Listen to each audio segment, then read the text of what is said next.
Bien, Rosana Elizalde, buenas noches de nuevo. Vamos, como le prometí, a ver alguna cosita más sobre lo temático en Cándido y a estudiar el título de la novela. La primera cuestión es que yo quisiera añadir un poquito más sobre el tema del optimismo. Recuerda que en el video anterior yo le digo que Voltaire critica el optimismo absoluto. Todo está bien, no hay que cambiar nada. Eso no quiere decir que critique todo tipo de optimismo. Cuando al final Cándido constantemente le dice a Pangloss, a su maestro, al que ya no tiene tan por allá arriba, bueno, no filosofe tanto, tenemos que trabajar en nuestro jardín, tenemos que cuidar nuestra huerta, lo que Voltaire afirma es una especie de optimismo relativo, es decir, el mundo no es el mejor de los mundos posibles, tiene muchas cosas que andan mal, pero si el hombre se esfuerza, alguna de esas cosas las puede mejorar, puede encontrar algún sentido. Por eso decimos que es un optimismo relativo, que es también un pesimismo relativo, o sea, nunca voy a poder arreglarlo del todo el mundo. Pero yo le dije que quería trabajar con usted un tema un poco más difícil de esta novela. Para ello tendremos que hacer un pequeño esquema del mito cristiano. Entiéndame bien, yo no estoy diciendo si la religión cristiana es falsa o no es falsa, si lo que afirma es verdad o no es verdad. Capaz que en mi vida privada yo soy hombre religioso, no es eso. Pero el hecho es que por 1800 años el cristianismo ha sido la religión principal en nuestra mitad del mundo, en Occidente. Y recordemos lo que yo le decía en el video anterior, Voltaire no es hombre que crea en las religiones reveladas. ¿Qué dice el mito del cristianismo? O el relato mítico, si prefiere, del cristianismo acerca de la situación del hombre. Dios crea a Adán y Eva, los pone en el jardín del Edén, un lugar perfecto, un paraíso terrenal.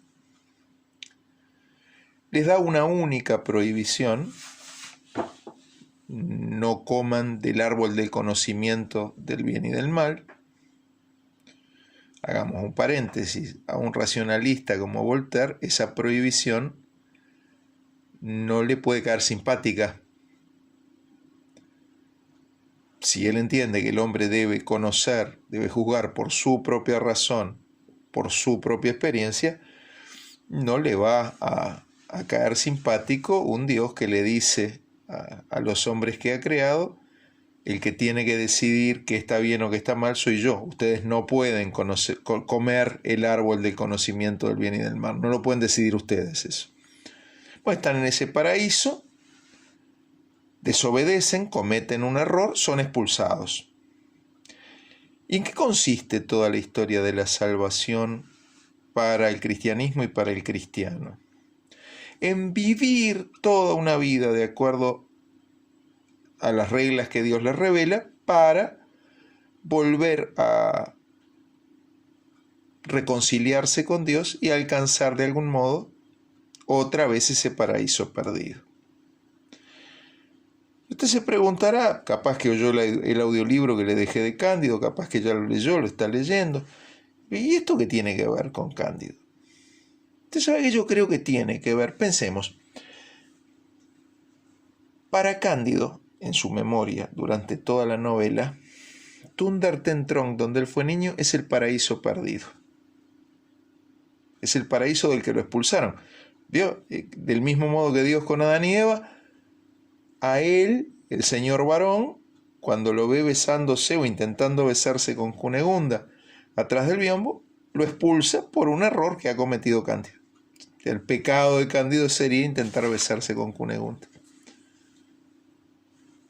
Vive toda su vida Cándido queriendo recuperar lo único que pueda recuperar de ese paraíso perdido, a Cunegunda. Y durante casi todo el viaje, la orientación de su vida, lo que él cree, los criterios que sigue, también le vienen de ese perdido Thundertentron, porque se reencuentra varias veces y luego hace viaje junto con Pangloss, su maestro de la infancia.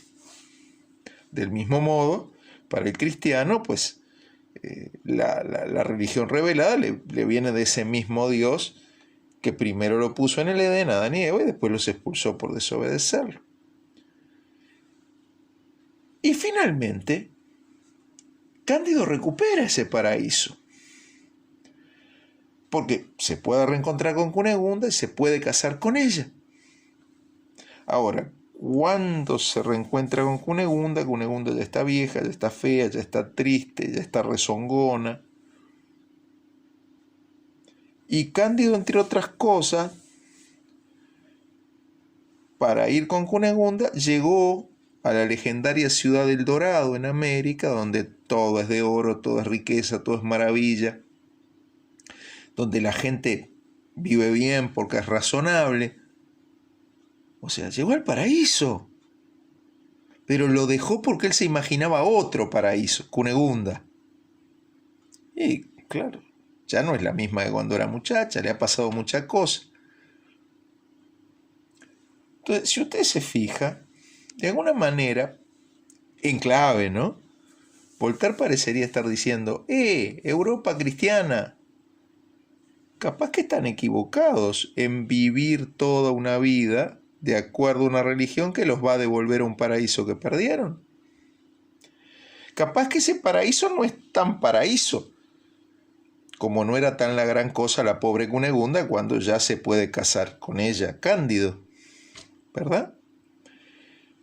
Capaz que si con su propia cabeza deciden cómo hacer, cómo guiar su vida, pueden construir un paraíso ustedes. De algún modo, fíjese que la idea final de la novela, tenemos que trabajar en nuestro jardín, tenemos que trabajar en nuestra huerta, recuerda el Génesis porque el jardín del Edén es eso, es un jardín, una huerta donde Dios pone a los primeros hombres. Pero, de algún modo lo que está diciendo es, con tu trabajo, con tu razón, con tu criterio, tú te podrás hacer tu pequeño paraíso. A mí no me importa lo que piense usted, lo que pienso yo. A usted tampoco le debe importar sobre esto. Lo que importa es que Voltaire piensa eso en un mundo donde las iglesias, las religiones eran mucho más poderosas que ahora. Y los intelectuales de la Ilustración no estaban muy de acuerdo con ese poderío de lo religioso en la vida de las personas, y de las sociedades y de los gobiernos. ¿Me sigue hasta acá? Pero ahora veamos un poquito el título. Esta novela tiene lo que llamamos un título alternativo. Porque si usted se fija, la novela se llama Cándido o el optimismo. Ojo, entendamos. No es que uno tenga que elegir uno de los dos títulos. La estructura parece sugerirlo, pero en realidad las dos partes se deben relacionar. Si pensamos en la primera mitad de título, o el primer título, Cándido, es lo que llamamos un título epónimo. Es el título que da el nombre del personaje. ¿Sí? Si pensamos en la segunda mitad, el optimismo es un título emblemático. ¿Por qué? Porque muestra claramente uno de los temas. Pero acá Voltaire hace algunas trampas.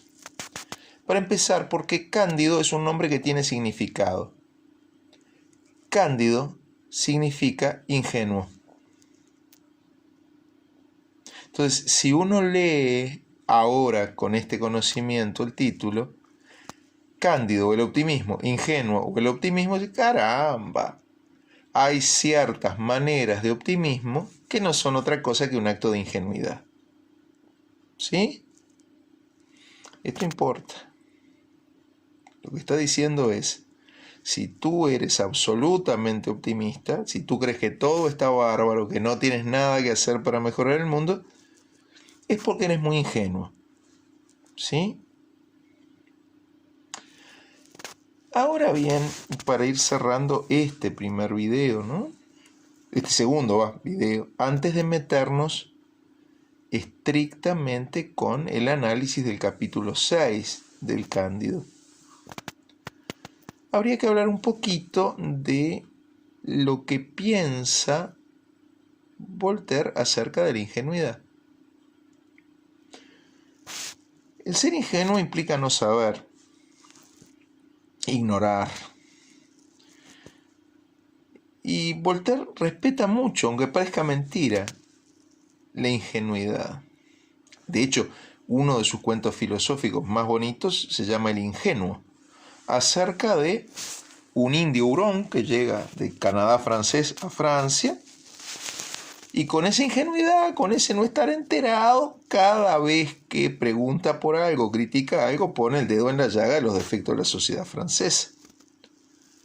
Entonces, la ingenuidad, y en esto Voltaire sigue a John Locke, el no saber, el ignorar, es lo que nos permite aprender.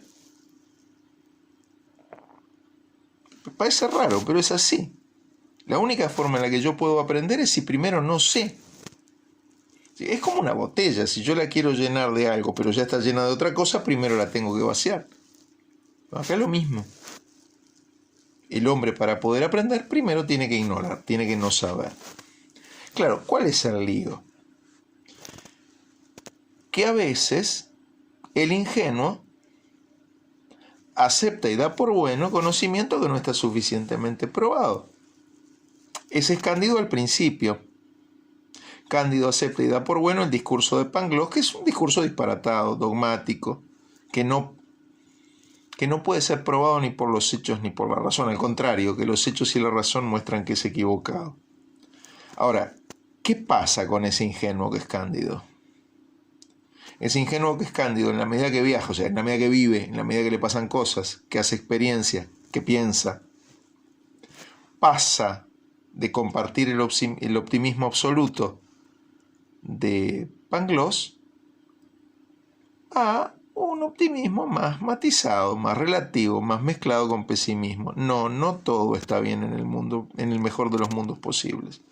Hay cosas de este mundo que están mal. En la medida de lo que yo pueda, tengo que cultivar mis jardines y tengo que trabajar para mejorar mi realidad. ¿Ah? Yo creo que con esta generalidad,